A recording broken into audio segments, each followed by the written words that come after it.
तो यमदूतों से कह रहे हैं। तो ये बात जो है विष्णुदूतों ने जो कही, क्यों कही, पिछले श्लोक में जो उन्होंने कहा था तो यमदूतों को समझ में नहीं आया। पिछले श्लोक में विष्णुदूतों ने कहा कि ज्ञान से अज्ञान से अगर जो है अग्नि में कोई हाथ डाले तो जला देगी।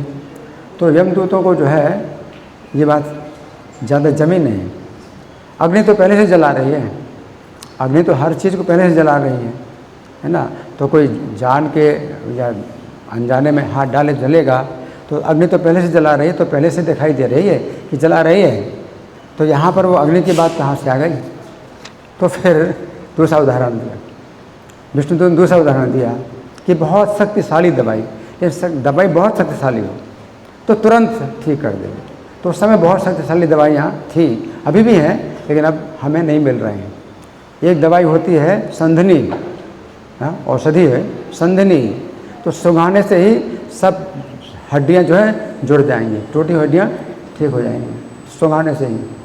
दूसरी विषल्यकरणी, सुंघाने से ही शरीर के सब घाव भर जाएंगे। तीसरी संजीवनी, जिंदा कर देगी तुरंत। तो ये ऐसी दवाई है कि ऐसी दवाई हो, कहाँ ऐसी दवाई, यहाँ कहें वीर्य तमाम, मतलब बहुत शक्तिशाली दवाई हो तो जो है मतलब ऐसा चमत्कार होता है। तो नाम जो है कभी कभी ऐसा भी कार्य करता है। और अजामिल ने जो नाम लिया बेबस होकर के मृत्यु के समय, वो विशेष शक्तिशाली है। वह पहले भी नाम आभास हो रहा था तो उसके पाप दूर हो रहे थे और उसमें कोई संदेह नहीं है, चेतना शुद्ध हो रही थी। लेकिन ये जो है मतलब बहुत शक्तिशाली नाम था। इस प्रकार से ये उदाहरण दिया। लेकिन साथ साथ हमें ये भी समझना चाहिए कि नाम जो है ये जड़ वस्तु नहीं है। अग्नि तो जड़ है, अग्नि तो जड़ है। आप डालो हाथ, ना डालो, आपका क्या इरादा है वो तो जलाएगी। और औषधि भी जड़ है, जड़ वस्तु भी है कि आप जो है खाओ, आप जानते नहीं जानते वो अपना काम करेगी। ये नाम जड़ वस्तु नहीं है, नाम चेतन इसी अपराध लेता है। नाम अपराध को जो है ग्रहण करता है, समझ लेता है। नाम चिंतामणि कृष्ण चैतन्य रस विग्रह, ये चैतन्य रस विग्रह है। ये औषधियाँ फिर भी जड़ है, अग्नि भी जड़ है, ये नाम चैतन्य रस विग्रह। तो इसलिए उसने जो है नाम का वो प्रभाव नहीं जाना, उसने किया तो ये उसके सौभाग्य की बात थी कि उसके अपराध नहीं हुआ। लेकिन हमारा जो है मतलब ऐसा नहीं है कि हम ऐसा प्रयोग करें, हम ऐसा प्रयोग करें। नाम जो है अगर आपका अपराध ले लेगा तो जो है फिर, क्योंकि आपको नाम की महिमा बताई गई है और अब आप जो है उसका दुरुपयोग करते हैं, नाम के बल पर पाप करते हैं, तो फिर जो है नाम जो है नहीं छोड़ेगा। और नाम के द्वारा भी आप नरक जा सकते हैं। अगर अपराध कैसा है तो नरक में भी ये ले जाएगा नाम। अगर वैष्णव का अपराध करते हैं तो नरक में भी आप जा सकते हैं। और नरक में ना जाएं, नरक से रक्षा हो सकती है तो भी जो है 84 लाख योनियों में पशु पक्षी वृक्ष, इन योनियों में भी आप जा सकते हैं। नाम है ना, नाम से जो है आप जो है दोबारा शरीर प्राप्त कर सकते हैं, मनुष्य का भी शरीर प्राप्त कर सकते हैं। उसमें भी कई प्रकार के दंड मिल सकते हैं। और नाम के द्वारा आप स्वर्ग में जा सकते हैं।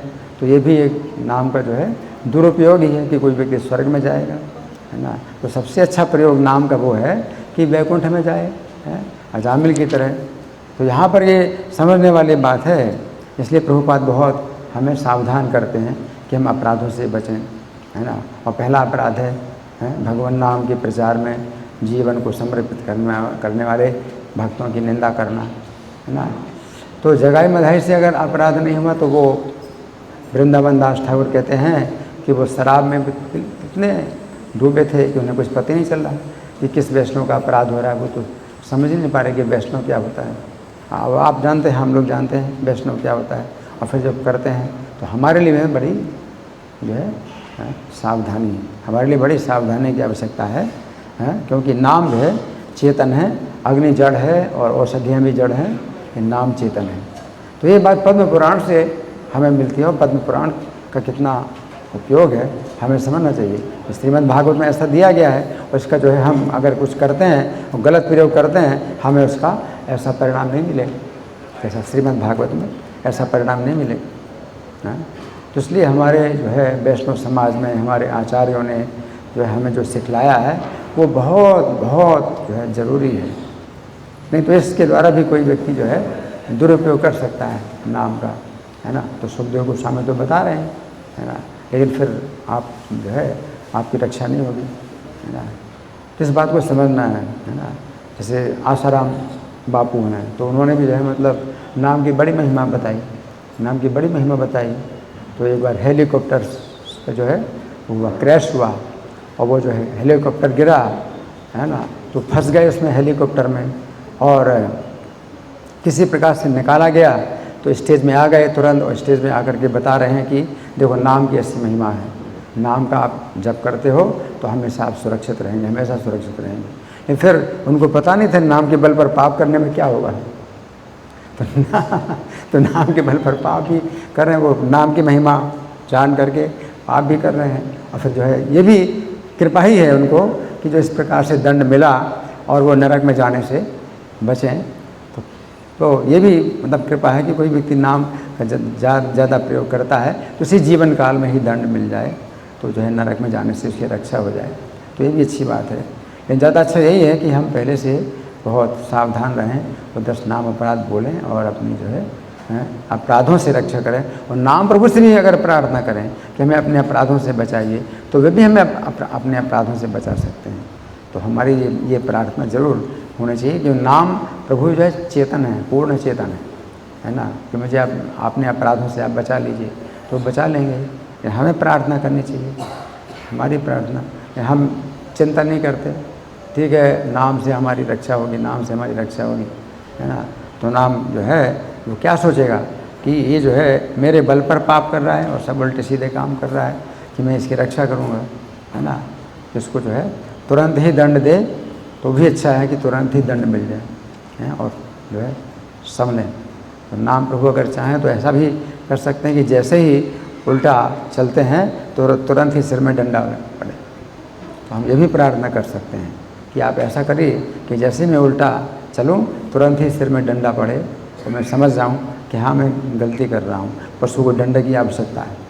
तो कुंती महारानी ऐसी प्रार्थना भी करते हैं कि हमें विपत्तियाँ हमेशा पड़े रहें। तो इसी मतलब भावना में है कि हमें आप विपत्तियाँ दीजिए ताकि हम संभले रहें और तुरंत ही सचेत हो जाएं कि हाँ मैंने गलती की।